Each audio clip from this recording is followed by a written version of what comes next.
Perkenalkan, saya bernama Respon Freddy Hugo, guru pendidikan agama Kristen di SMK Negeri 1 Palipi, Kecamatan Palipi, Mogang.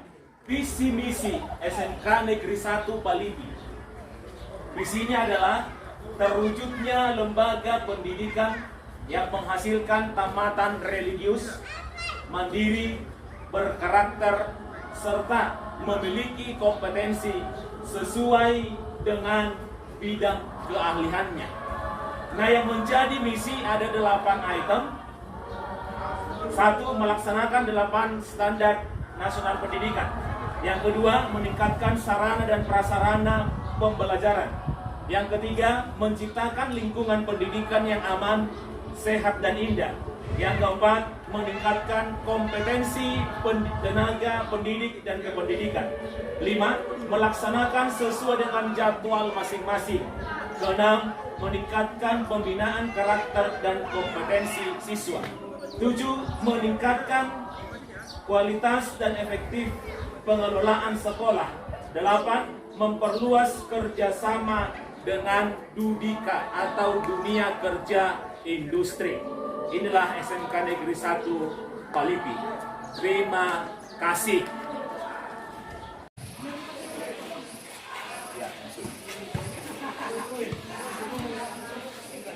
Baik, selamat pagi anak didik kami sekalian. Kurang semangat. Sekali lagi selamat pagi. Apa kabar hari ini? Sehat. Ya, ada teman kita yang tidak hadir? Tidak ada. Kalau tidak ada teman kita yang tidak hadir, itu tanda kita dalam keadaan sehat. Kita patut bersyukur kepada Tuhan. Ya, baik anak didik kami, sebelum kita memulai pembelajaran kita berdoa. Nah, tetapi sebelum berdoa, di depan sudah Bapak tampilkan ada sebuah lagu. Biar sama-sama kita nyanyikan dulu lagu ini. Ya, sama-sama kita nyanyikan.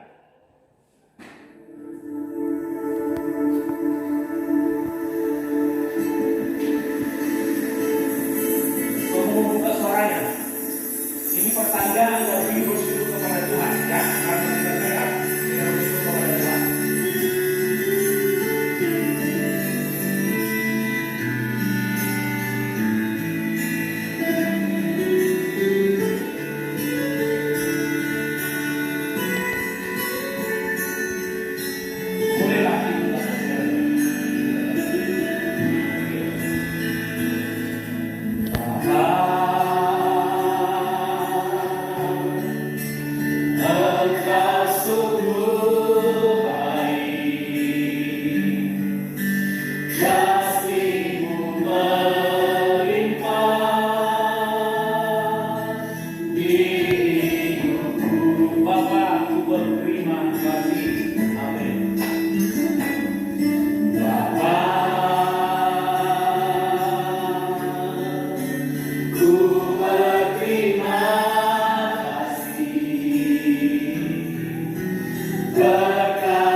Baik, kita bersyukur kepada Tuhan lewat doa kita pagi ini. Saya undang salah satu dari temanmu untuk kita pimpin dalam doa. Silakan.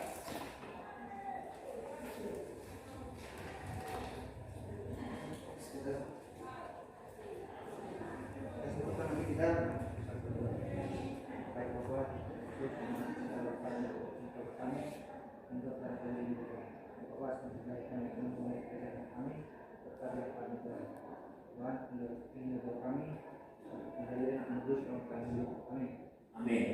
Baik, terima kasih kepada anak didik kami si Enggar Nadia. Baik, sebelum kita mulai topik kita hari ini, minggu yang lalu kita sudah mempelajari topik mengenai perkawinan menurut konsep Alkitab. Ya, perkawinan menurut konsep Alkitab. Coba ada di sini ada didik kami yang sudah menikah, sudah kawin? Belum ada ya? Oke. Nah, di minggu yang lalu kita sudah mempelajari bahwa pernikahan Kristen itu adalah menganut sistem monogami, yang artinya satu suami satu istri. Satu suami satu istri itulah monogami, ya. Jadi manusia, khususnya umat Kristen, tidak boleh sampai 2-3 kali menikah kalau tidak diceraikan oleh kematian.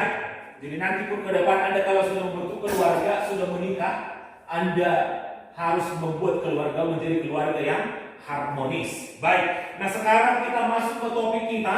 Hari ini berbicara tentang keluargaku dalam gaya hidup modern. Sama-sama kita ucapkan dulu ini. 2, 3, ya. Keluargaku dalam gaya hidup modern. Baik, yang bisa kita nanti bahan Alkitabnya atau baca Alkitabnya, Kejadian 35 ayat 22 sampai dengan 29.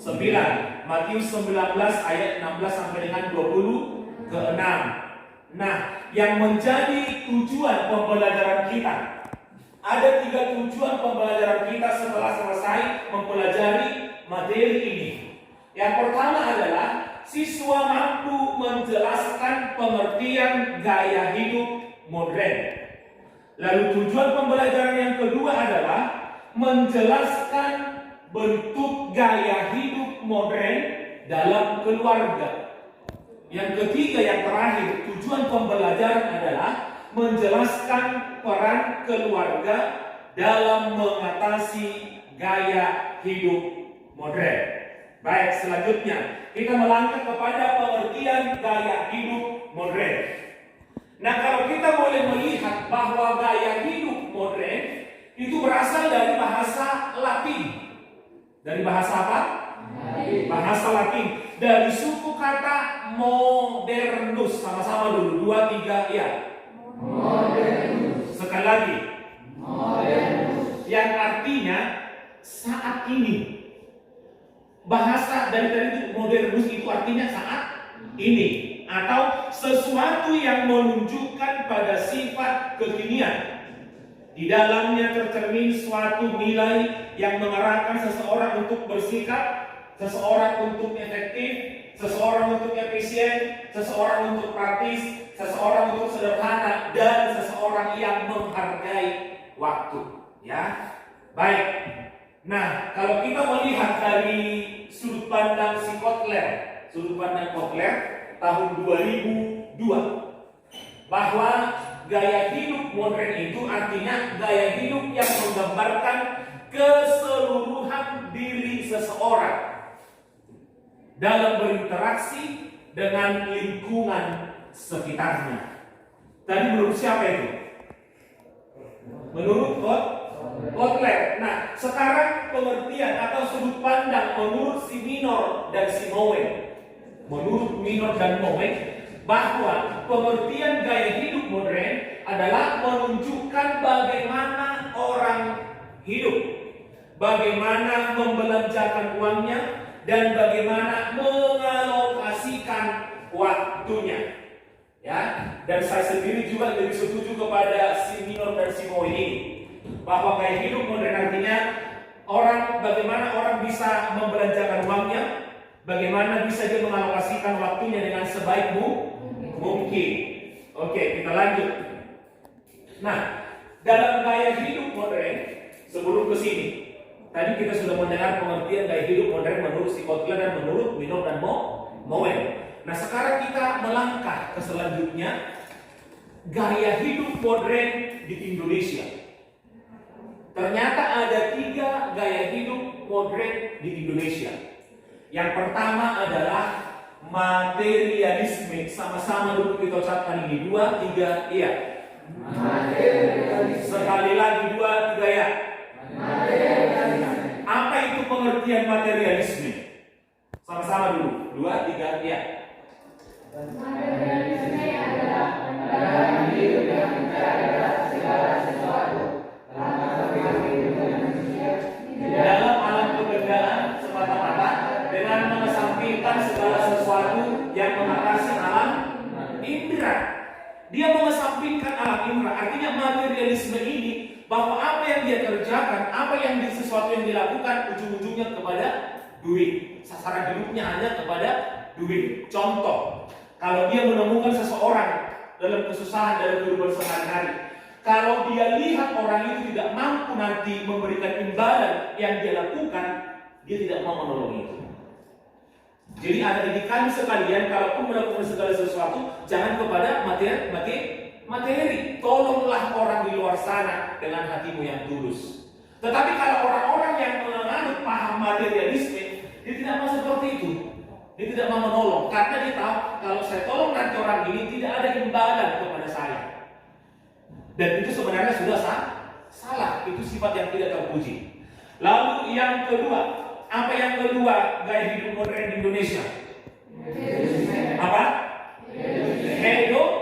Hedonisme. Nah, hedonisme, apa itu pengertian hedonisme? Sama-sama dulu, 2, 3, ya. Hedonisme adalah paham atau pandangan hidup yang menganggap bahwa kesenangan dan kenikmatan materi merupakan tujuan utama dari kehidupan dunia. Nah, ini lagi lebih parah kan? Ini lagi lebih parah. Hedonisme adalah paham atau pandangan hidup yang menganggap bahwa kesenangan dan kenikmatan materi merupakan tujuan utama. Jadi kalau dia tidak menemukan kesenangan dalam rumah tangga itu, dia kan bisa nanti kan cerai. Dasarnya apa? Karena tidak menemukan kesenangan di tengah-tengah keluarga. Makanya minggu yang lalu kita sudah mempelajari masalah pernikahan umat Kristen yang tidak bisa diceraikan kecuali karena kematian. Nah, tetapi kalau pandangan hedonisme ini, kesenangan hidup, materi yang berlimpah, itulah tujuan utamanya. Jadi kalau dia tidak bisa menemukan tujuan utama tadi, tidak bisa menemukan kesenangan tadi, tidak bisa menemukan kenikmatan tadi, dia akan bisa lari dari masalah. Jadi yakinlah dalam kehidupan kita ini, bukan kenikmatan itu yang menjadi sasaran utama, tidak. Bukan kesenangan itu yang menjadi sasaran utama hidupmu, tidak. Tetapi apa? Masalah kedamaian, masalah kesenangan, bukan masalah harta yang berlimpah. Ya, sama-sama kita dengarkan ini. Masalah kesenangan, masalah kebahagiaan bukan karena harta yang berlimpah, tetapi ada kedamaian di hati. Kalau seseorang sudah berdamai dengan dirinya, melakukan apapun dia pasti sanggup. Tetapi kalau pandangan hedonisme ini, dia tidak menganggap itu. Pokoknya asal materi yang banyak, harta yang berlimpah, kesenangan yang berlebihan, itulah tujuan hidupnya. Jadi benar, gratis sebenarnya salah ya. Pandangan hedonisme ini lebih parah lagi ya kan, dari materialisme tadi. Lalu yang ketiga, bahwa gaya hidup modern di Indonesia yang ketiga adalah apa? Konsumerisme. Ternyata konsumerisme ini menganggap barang-barang mewah sebagai ukuran kebahagiaan. Contoh, kalau bajunya tidak bermerek, dia merasa tersinggung dengan orang lain. Dia merasa tersisih dengan orang lain. Kalau bajunya tidak bermerek, dia tidak mampu memakai bajunya keluar. Karena memang menganggap barang-barang mewah adalah ukuran kebahagiaan.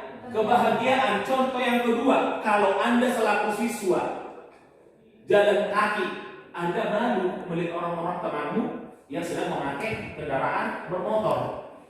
Anda di situ sedang mengalami konsumerisme. Ya, Anda di situ sedang mengalami konsumerisme, bahwa hidupnya ada barang-barang mewah menjadi ukuran kebahagiaan. Kalau tidak mempunyai barang mewah, tidak mempunyai perhiasan mewah, tidak mempunyai rumah mewah, dia merasa gagal. Sebenarnya tidak, ya kan? Tadi sudah Bapak sampaikan bahwa kebahagiaan itu bukan berbicara tentang harta yang berlimpah, bukan karena pangkat yang tinggi, tetapi karena ada kedamaian dan kesemangatan dalam hatinya. Apalagi seperti Anda siswa sekarang ini, ya, harus dengan penuh kesemangatan. Tadi ada berapa contoh gaya hidup modern Indonesia? 3. Tolong disebutkan. Yang pertama, pertama apa? Sekali lagi. Yang kedua? Yang ketiga? Konsumerisme. Saya pikir, Bapak pikir Anda sudah memahami pengertian ketiga pandangan ini. Ya, baik, kita melangkah ke selanjutnya. Nah, kehadiran keluarga itu di tengah-tengah mengatasi masalah harus paham. Ya, kita bersyukur kepada Tuhan kita masih mempunyai orang tua yang lengkap. Dan kalaupun tidak mempunyai orang tua yang lengkap, hanya mama yang ada, kita patut bersyukur kepada Tuhan. Hanya mama yang ada, kita patut bersyukur kepada Tuhan. Letak kekuatan keluarga bukan karena kelengkapan pasangan suami istri, ternyata tidak. Tidak aku. Ya, keluarga itu bisa kuat karena mereka sama-sama memahami peran keluarga itu dalam kehidupan sehari-hari. Nah, di depan sudah Bapak berikan peran keluarga. Peran keluarga dalam menghadapi gaya hidup modern. Karena ketiga pandangan ini sebenarnya sudah tidak benar. Baik materialisme, baik hedonisme, baik juga konsumerisme. Nah, bagaimana cara keluarga ini untuk mengatasi gaya hidup modern? Artinya peran keluarga itu sangat penting. Peran keluarga itu sangat penting dalam mengatasi gaya hidup modern. Yang pertama, peran keluarga adalah meletakkan cinta kasih sebagai asas dan kekuatan yang mempersatukan masing-masing anggotanya. Yang pertama ini ya, meletakkan cinta kasih. Contoh, kalau di tengah-tengah keluarga kita antara orang tua dengan anak berhubungan baik, berkomunikasi baik, sekalipun keluarga ini masih hidup dalam serba kecukupan, tapi karena orang tua dengan anak saling mengasihi, keluarga ini pasti mampu mengatasi gaya hidup modern yang ketiga itu. Dapat dipahami ya? Dapat dipahami ya? Bahwa cinta kasih itulah yang paling kuat, fondasi yang kuat mengatasi segala masalah dalam kehidupan sehari-hari, termasuk gaya hidup modern. Kalau antara suami dan istri sudah saling mengasihi satu dengan yang lain, orang tua dengan anak saling mengasihi satu dengan yang lain, anak hormat pada orang tuanya, keluarga ini pasti mampu berdiri dalam mengatasi gaya hidup modern. Itu peran keluarga yang pertama. Lalu peran keluarga yang kedua adalah membangun persekutuan antar pribadi. Keluarga yang kuat yang tak terceraikan, penghargaan yang tinggi kepada perempuan dalam keluarga. Artinya begini, di antara keluarga itu, tadi kan perang sudah ada. Di antara keluarga kalau memiliki komunikasi yang baik, memiliki hubungan yang baik, keluarga ini pasti menjadi keluarga yang kuat. Artinya keluarga ini tidak bisa diceraikan oleh siapapun. Sekalipun kemajuan zaman menarik keluarga ini, sekalipun kenakalan-kenakalan remaja menarik keluarga ini, keluarga itu tidak bisa digoyangkan. Karena apa? Karena menjadi keluarga yang kuat. Lalu yang ketiga, peran keluarga dalam menghadapi gaya hidup modern adalah menjunjung tinggi hak-hak anak dan menganggap mereka memiliki pemikiran yang patut dihargai.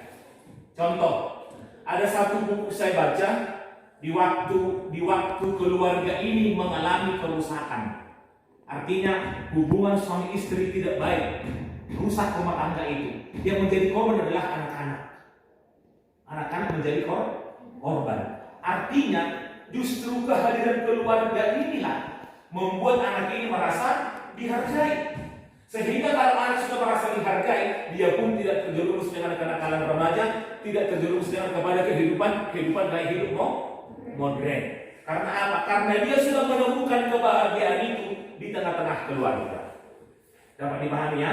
Bahwa anak sudah menemukan kebahagiaan itu di tengah-tengah keluarga. Sekalipun keluarga itu dalam keadaan hanya berkecukupan, tidak lebih, hanya berkecukupan, atau bahkan katakan tanda kutip kurang, mereka tetap kuat. Karena apa? Karena mereka merasa dihargai di tengah-tengah keluarga itu. Nah, kehadiran orang lanjut usia yang menjadi anggota dalam keluarga juga perlu diperhatikan kebutuhannya dan mendapat penghargaan yang selayaknya. Contoh, Nanti kalau kita sudah membentuk keluarga masing-masing, katakan satu keluarga 5 anaknya. Kalau anaknya ini sudah menikah 5-5-nya, pastinya orang tua kita sudah menjadi tua. Inilah yang perlu kita juga lakukan. Kita sebagai anak harus menghormati orang-orang tua, orang-orang tua kita yang sudah lanjut usia, sehingga mereka merasa sekalipun mereka merasa tua, mereka mendapat penghargaan dari anak-anaknya. Dapat dipahami ya, bahwa peran keluarga dalam mengatasi tadi ada 4, 1, 2, 3 dan 4. Dan peran inilah yang perlu kamu terapkan nanti ke depan setelah Anda berumah tangga masing-masing. Supaya nanti Anda sudah dibekali sekarang, supaya ke depan. Karena kita yakin bahwa gangguan ke depan, ancaman ke depan lebih hebat lagi dari sekarang. Tapi karena Anda sudah dimodali membentuk keluarga nanti, keluarga Anda pun pasti tidak bisa dibawa arus oleh kemajuan zaman atau pengaruh gaya hidup modern. Baik, sebelum kita masuk ke kelompok diskusi, di depan sudah Bapak tampilkan ada sebuah video. Biar sama-sama kamu dengarkan dulu ini. Brian dan Sally mengenyam pendidikan yang baik. Mereka bertemu dan akhirnya menikah. Mereka memiliki pekerjaan yang baik. Brian memiliki jabatan tinggi di sebuah perusahaan multinasional, berpenghasilan besar, mendapat fasilitas dari kantor berupa mobil dan rumah. Mereka sangat menikmati hidup. Sering nongkrong bersama di coffee shop sepulang kantor, nonton di bioskop, mampu membeli baju dan fashion matching, dan pergi berlibur sesekali. Tetapi kenyataan sebenarnya tidaklah demikian. Utang kartu kredit mereka terus menumpuk tak berujung. Setiap akhir bulan merasa kehabisan uang. Mereka memiliki barang-barang bagus, tetapi tabungan masa depan kacau balau. Brian dengan mudah membeli ini, tapi bukan ini. Tabungan 100 juta pun rasanya masih jauh sekali. Sudah kerja lebih dari 10 tahun, tapi belum sanggup membeli rumah sendiri. Masih tinggal di rumah milik kantor dan mengendarai mobil milik kantor. Tanpa disadari, keluarga ini menggali lubang kemiskinan. Keuangan mereka hanya cukup untuk membiayai kehidupan keluarga saat ini. Mereka harus terus bekerja untuk menghasilkan uang. Pertanyaan yang paling ditakutkan adalah bagaimana jika mereka sudah tua, kemampuan bekerja sudah menurun, atau salah satu anggota keluarga terdiagnosa penyakit serius yang membutuhkan biaya yang sangat besar. Apakah kehidupan Brian dan Sally mencerminkan kehidupan Anda? Apakah saat ini Anda memiliki penghasilan tetapi sebelum akhir bulan sudah merasa kehabisan uang? Memiliki hutang berkepanjangan yang tidak ada habisnya? Memiliki barang-barang bagus tetapi khawatir karena tidak punya tabungan? Memiliki hidup yang berkecukupan tetapi khawatir tidak mampu menyekolahkan anak-anak dengan baik? Memiliki rumah tinggal tetapi berkemungkinan besar harus menjual rumah bagus ini karena tidak punya dana pensiun? Jika Anda menjawab ya pada salah satu saja pertanyaan tadi, saatnya untuk memperbaiki diri. Mau jadi seperti apa kita ini kalau ternyata kita sebetulnya hanya gaya dari luar saja? Mau hidup rokok seperti ini sampai kapan? Aha, mari kita mulai menabung.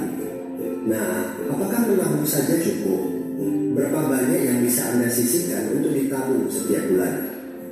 Mari kita ambil contoh. Anda berencana untuk memiliki rumah dan mobil. Katakanlah harga rumah 600 juta dan harga mobil 200 juta. Jika Anda mampu menabung 5 juta per bulan, Anda membutuhkan 13 tahun untuk mendapatkan angka 800 juta. Masalahnya, inflasi membuat harga rumah dan mobil melambung tinggi. 800 juta akan menjadi 2,7 miliar 13 tahun kemudian. Jika kita asumsikan rata-rata kenaikan baru 10% per tahun. Ini masih soal impian untuk membeli rumah dan mobil. Padahal masih banyak kebutuhan lain yang perlu dipersiapkan jika ingin hidup lebih baik. Bagaimana dengan persiapan dana hari tua? Agar di saat tua dan tidak sanggup bekerja lagi, Anda punya tabungan yang cukup untuk kebutuhan sehari-hari. Asuransi untuk keluarga, dana pendidikan untuk anak-anak, dana tak terduga untuk keperluan dadakan jika dibutuhkan, seperti keluarga sakit dan lain-lain. Artinya, Anda perlu lebih banyak uang untuk ditabung. Bayangkan jika 1 bulan Anda hanya bisa menabung kurang dari 5 juta. Sudah jelas, jika langkah Anda hanyalah menabung, Anda seperti sedang menggali lubang kemiskinan. Hal utama yang perlu Anda lakukan adalah meningkatkan penghasilan Anda. Anda mungkin bertanya,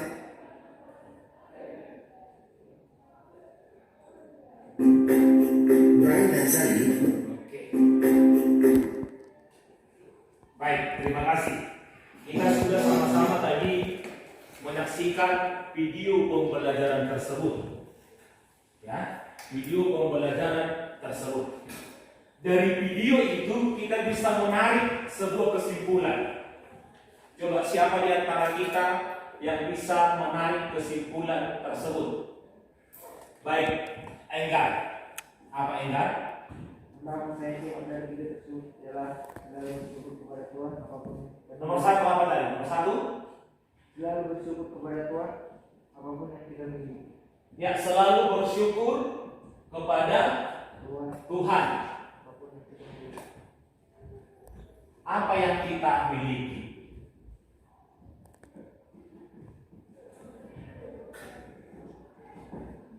Baik, itu jawaban yang sangat bagus, ya.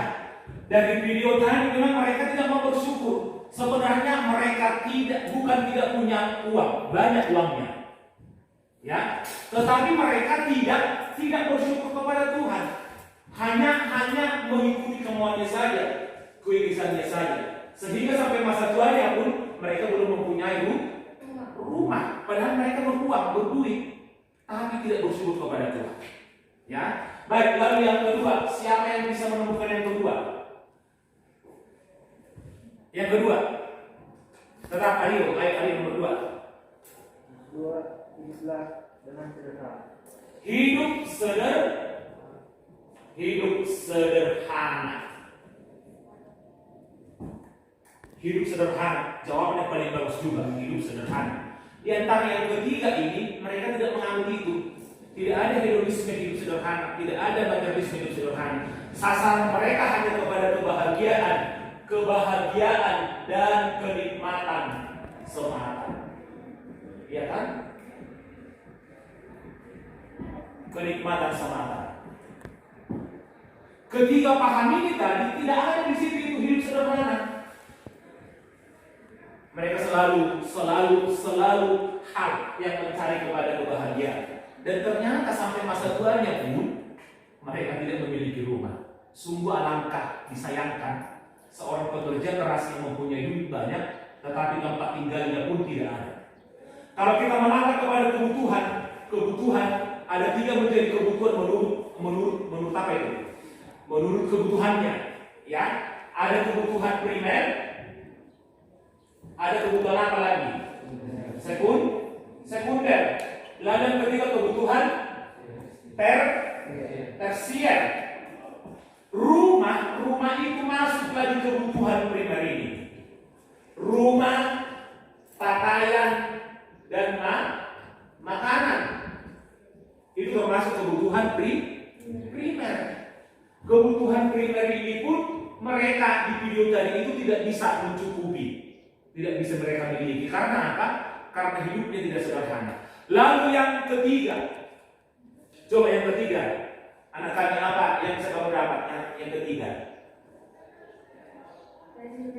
iya, rajin atau suka menabung? Suka menabung. Sebesar apapun penghasilanmu ke depan, sebanyak apapun penghasilanmu ke depan, kalau Anda tidak bisa menyisihkan menjadi tabunganmu, Anda sama dengan video tadi. Dapat dipahami ya? Sebesar apapun nanti penghasilan kita dalam 1 bulan ke depan, kalau kita tidak mampu menyisihkan atau menabung, jadi sama kita nanti dengan video pembelajaran yang tadi. Sampai masa tua kita pun tidak mempunyai rumah. Alangkah disayangkan, ya. Baik, nah sekarang kita masuk ke kerja kelompok atau diskusi. Ayo. Yang ini menjadi kelompok 1 atau maksud itu ini kelompok Abraham. Kelompok 2 Bapak sebut sebagai kelompok Ishak. Lalu yang ketiga ini Bapak sebut menjadi kelompok Rebeka. Karena ada di sini perempuan Rebeka, ya. Baik, saya berikan waktu 5 menit saja untuk mengerjakan diskusi ini. Dan sudah ada di depan tugas kita. Ayo kerjakan.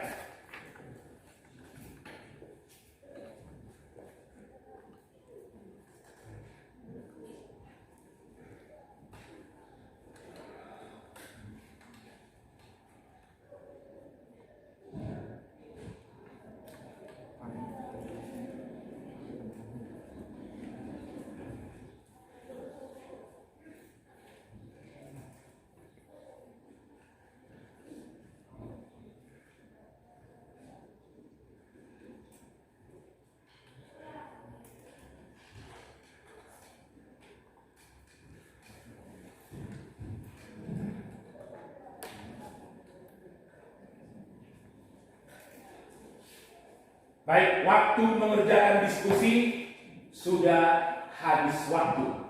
Kita sekarang memberikan kesempatan kepada semua kelompok untuk memaparkan hasil kerja kelompoknya ke depan. Ya, sekarang Bapak berikan waktu kepada kelompok 1 atau kelompok Abraham untuk maju ke depan.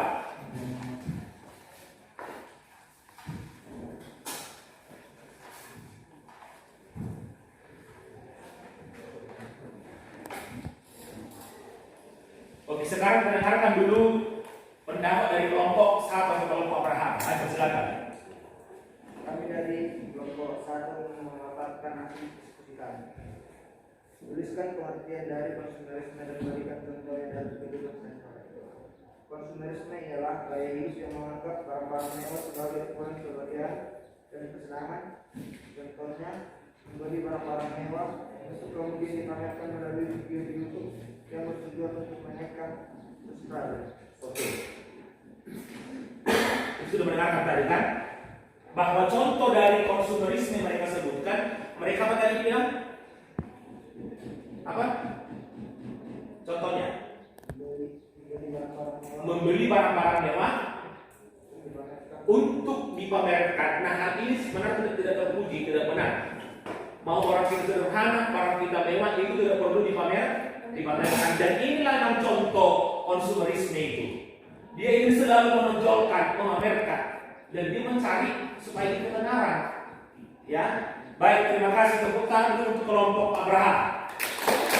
Ayo, silakan duduk kembali. Nah, sekarang Bapak berikan waktu untuk kelompok 2 atau kelompok Ishak untuk memaparkan hasil diskusinya ke depan. Silakan maju ke depan, kelompok Ishak.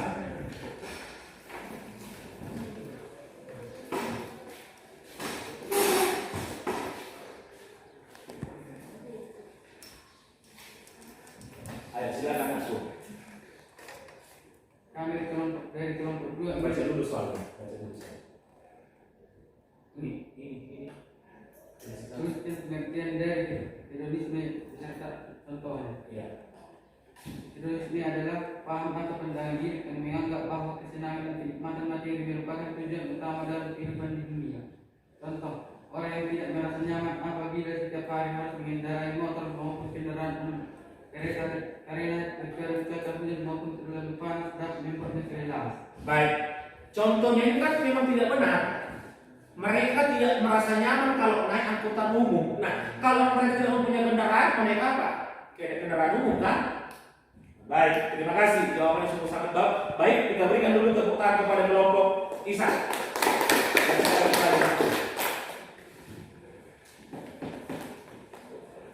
Oke, sekarang kelompok 3. Kelompok 3 sekarang sudah senyum-senyum mau memaparkan hasil kelompok. Ayo silakan maju ke depan, kelompok 3.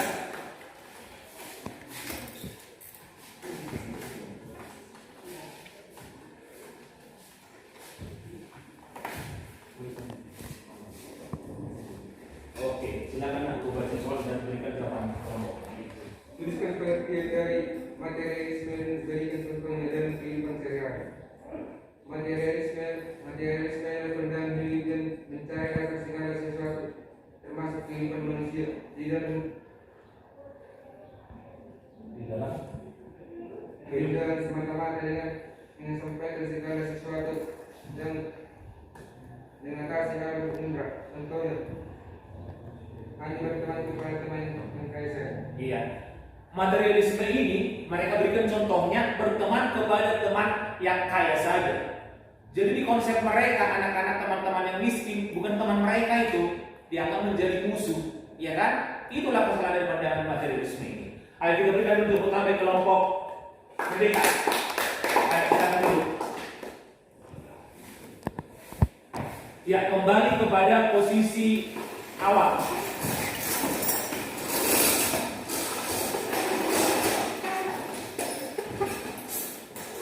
Posisi awal. Nah, sesudah Bapak mendengar jawaban per kelompok-kelompok, berarti di konsep saya Anda sudah memahami pengertian gaya hidup modern, dan Bapak sudah yakin Anda sudah memahami memberikan contoh-contohnya dan peran keluarga dalam kehidupan mengatasi gaya hidup modern. Ya, dari pemaparan Anda ke depan, Bapak sudah yakin Anda sudah memahami materi ini. Nah, untuk tugas mandiri di rumah, buatlah masing-masing satu contoh anak yang hidupnya tergolong dalam konsumerisme, dalam hedonisme, dan dalam materialisme. Itu kan tadi hanya kelompok, masing-masing kelompok. Sekarang pendapat pribadi pun nanti berikan sebanyak mungkin contohnya. Itu tugasmu di rumah. Nah, ya, yang menjadi kesimpulan dari topik kita hari ini, yang menjadi kesimpulan materi pembelajaran kita hari ini adalah, mari sama-sama kita baca dulu dengan suara yang lantang. Nomor 1, 2, 3, ya. Gaya hidup modern merupakan pola hidup yang terstruktur, sifat dan terdiri berbeda dengan spesifik, mental, dan spiritual sesuai dengan kebutuhan. Iya, sesuai dengan tuntutan zaman. Nah, lalu yang kedua, kita baca dulu supaya nanti kamu ingat. 2, 3, ya. Dan perubahan negara mengeluarkan Kristen dulu tetap bergabung dengan Kristus Dan berperan sebagai berkat bagi lingkungan. Nah, kita dipanggil menjadi berkat dimanapun kita berada. Lalu yang ketiga, yang menjadi kesimpulan yang ketiga yang terakhir, kita sama-sama baca dulu. 3, ya. Remaja Kristen perlu membangun persekutuan, melayani hidup, turut serta mengembangkan masyarakat, turut serta dalam hidup baik gereja hukuman. Nah, yang perlu kita sorot di sini, adalah melayani hidup, turut serta mengembangkan masyarakat, turut serta dalam hidup baik gereja maupun lingkungan. Artinya Anda di gereja harus berperan aktif, di keluarga berperan aktif, di masyarakat juga berperan aktif. Ya, baik, materi kita sampai di sini. Saya sudah yakin bahwa Anda memahami topik ini. Coba kita ulang dulu sama-sama ya, kita ulang. 3 jenis gaya hidup modern di Indonesia. Yang pertama tadi apa? Materialisme. Yang kedua, hedonisme. Lalu yang ketiga, konsumerisme. Dan pengertiannya pun Anda sudah paham betul. Itu terbukti dari kelompok diskusi yang Anda pamerkan, yang Anda paparkan di depan. Nah, sekarang materi kita sudah selesai. Saya minta satu orang dari siswa untuk memimpin kita di dalam doa penutup. Silakan.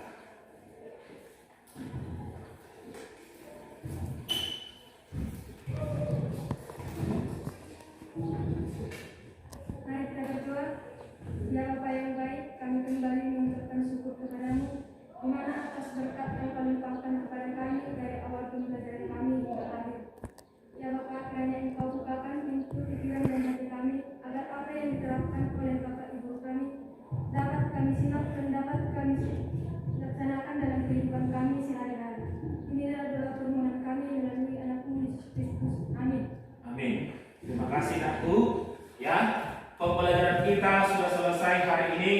Bapak mengucapkan banyak terima kasih, dan akhir kata saya ucapkan Tuhan memberkati. Shalom. Shalom.